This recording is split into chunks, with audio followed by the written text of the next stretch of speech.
He may or may not have done the stunt himself. Terrified everyone on set. I got told off. Aaron got told off.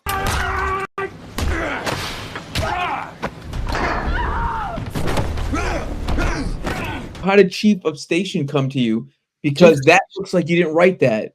No, I didn't write it. Chief of Station came to me with Alec Baldwin attached and no action in it at all.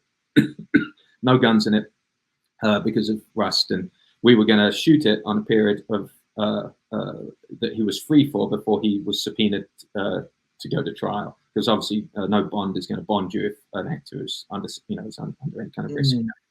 Even if you lose, we're shooting in Budapest, so it would be at least 1 week to get him there, testify, and get him back again. So we had Alec Baldwin. We had this window opportunity. I was there prepping it for 4 weeks, location scouting, all that kind of stuff, working on the script a little bit, tuning it, fine-tuning it, and then we lost Alec because we missed the window that we had, and so we got narrowed down to 10 days before filming, and we got Aaron, and at that point, I'm like, fuck. This guy is really physical. He loves action. Let's get in there. So I quickly wrote all of the action sequences in there to amp it up as much as we possibly could. But I decided to do something that I hadn't done before. We had, initially, because it was Alec, the lead actor never touched a gun. We just felt like doing that. He never actually touches a gun. I think he unloads a gun in there or something, but he never shoots it. And I kept that in. I thought this will be pretty cool. Let's just keep it in and see if the film is still interesting and exciting. So if you watch very closely, you'll see Aaron actually never fires a gun in the movie.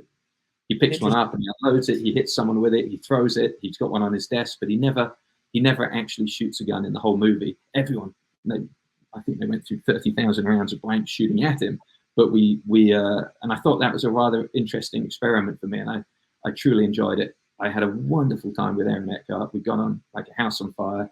He's so committed and so disciplined. I like these guys that are disciplined. Olga and Scott and Aaron, these guys that just want to make a great movie. They come in early, talk about the day, talk about the character, talk about how we're going to approach it. What am I going to do with the other actors? What am I going to do with the action? How that's going to work? Where are you going to put the camera, Jess? What we're looking at? And it's fun, man. It's really, really exciting. Your heart's beating and you really feel like you're with a group of people that are doing something exciting. When your lead actor is enthusiastic, it's contagious. Everyone else gets it. The other actors get it. The supporting actors get it. The extras get it, and then the crew members get it. And you're all a part of this beautiful organic machine, which is really something else. It's the best job in the world. It really is. That's cool, man. So you had a great time working with him. Is he? So he's really physical like that naturally. So is he a martial artist, or because it looked like Aaron Eckhart? Yeah.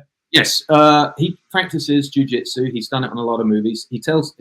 I haven't seen him train, but he gets up at 4, trains till about 6. He goes to bed at 7 or 8 at night.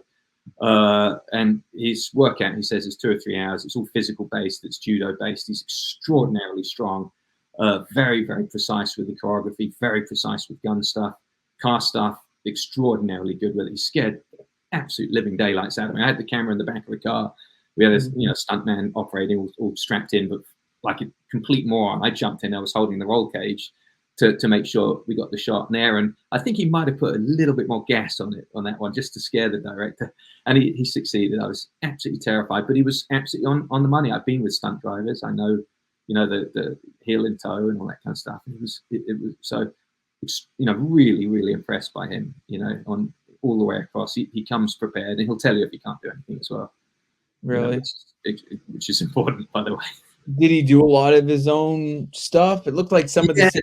There's one shot where he jumps out of the side of that building. I think it was the yogurt factory, the Danone yogurt factory. He jumps out and grabs the cable. Now, the shot was he jumps out, holds the cable, and we cut. And then he had a stunt double who looked very like him, who would then jump, grab the cable, come down, hit the platform, and run. And we set up for it on the first one. It was the same setup for him that we were going to use next shot up, which would be the stunt double doing it.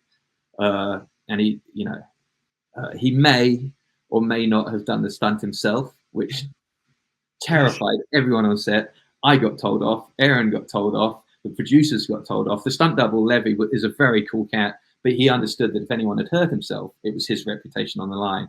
And he came out, he put us together like a bunch of naughty school kids. And he said, you do not ever do this again. If your actor wants to do the stunt, he has to, run it by me first. We'll make sure he's practicing. But as it is, the shot ended up in the movie. I don't recommend doing this if you're a director or lead actor, but every once in a while, I think it's very exciting when you have an actor who will do the stunt. So it was all Aaron, and it was pretty gnarly. You sound like a rule breaker, man. I try not to be, certainly not when there's any kind of safety on the line. I've been doing this too long, but I will push my stunt men to get up to the very edge of what is safe, because that's their job. They're paid a lot of money to make sure they are safe. And I will push them, and I will tell them, this is what I want, get it right to the very, very skinny edge, the ragged edge of what I know you can do safely. Your responsibility as a stuntman and a coordinator is to make sure that you don't go beyond that to the point of danger and hurt anyone, but you're also paid a lot more than anyone else. You pay 10 times what extra is. Go right up to the very edge of that and give me my money's worth, and the audience their money's worth. But I'm relying on you as professional stunt performers and arrangers not to go beyond that and risk actual life and limb, because none of us want to do that. It's just a movie. So these kind of conversations are important, and that's why working with a coordinator you've worked with before and trust intimately is an important thing. I can be a force of nature if I want to be, and I don't want my coordinator to get overwhelmed by that. He's got to be a tough guy. He's got to be able to stand up to me and say, no, Jess, no, we'll go this far and no further, but it's going to look great for you, and I'm going to make it look good. I'm like, no, go further, go fucking further. And it's like, but they have to stop you, and I hire people that I know will watch that. Luke Lafontaine, who does my stuff in the US, I've also taken him to the UK as well, will absolutely go nose to nose with me on the film set. He'll yell in my face and say, absolutely not. And it's like, okay. We've never come to blows because he won the floor with me, but you get, I've pushed my luck as much as a boss can, but I feel that is my prerogative.